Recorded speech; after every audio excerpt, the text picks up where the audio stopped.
बड़ी मुश्किलों का हल नहीं होती।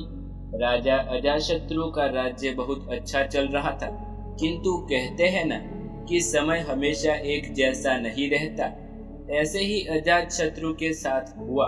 राजा कई मुश्किलों से गिर गए और उन मुश्किलों से बाहर नहीं निकल पा रहे थे। उन्होंने कई युक्तियां अपनाई लेकिन असफल रहे। एक दिन उनकी मुलाकात एक तांत्रिक से हुई। राजा ने तांत्रिक को अपनी मुश्किलें बताई। तांत्रिक ने राजा की बातों को ध्यान से सुना, फिर उसने एक उपाय बताया। तांत्रिक ने कहा, आपको पशु बलि देनी पड़ेगी, तभी आपकी मुश्किलों का समाधान होगा। पहले तो राजा काफी सोच विचार में पड़ गया, लेकिन उन्हें जब कोई भी रास्ता न दिखा तो उन्होंने तांत्रिक की बात मान ली। तांत्रिक के कहे एक बड़ा अनुष्ठान किया गया। पशुओं को मैदान में बलि देने के लिए बांध दिया गया। संयोगवश उस समय महात्मा बुद्ध राजा के नगर में पहुंचे। वे उसी स्थान से गुजर रहे थे जहां पर राजा ने अनुष्ठान कराया था। महात्मा बुद्ध ने जब देखा कि निर्दोष पशुओं की बलि दी जाने वाली है, तो वे राजा के पास गए और बोले, राजन, आप इन निर्दोष पशुओं को क्यों मार रहे हैं?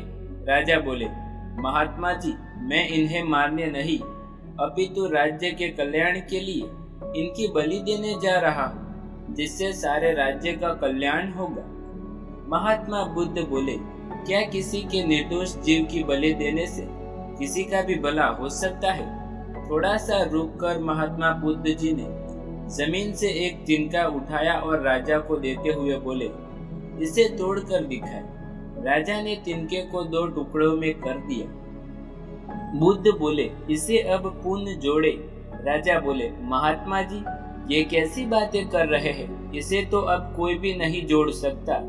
तब बुद्ध राजा को समझाते हुए बोले, राजन, जिस प्रकार इस तिनके के टूटे जाने के बाद आप इसे नहीं जोड़ सकते, ठीक उसी प्रकार जब आप इन पशुओं की बलि देंगे तो ये निर्दोष जीव आपके कारण मृत्यु को प्राप्त होंगे और इन्हें आप दोबारा जिंदा नहीं कर सकते, बल्कि इन्हें मरने के बाद आपको जीव हत्या का दोष लगेगा और आपकी मुश्किलें कम होने की बजाय और भी बढ़ जाएगी, अधिक हो जाएगी, क्योंकि किसी भी निर्दोष जीव को मारकर कोई भी व्यक्ति खुशी नहीं प्राप्त कर सकता।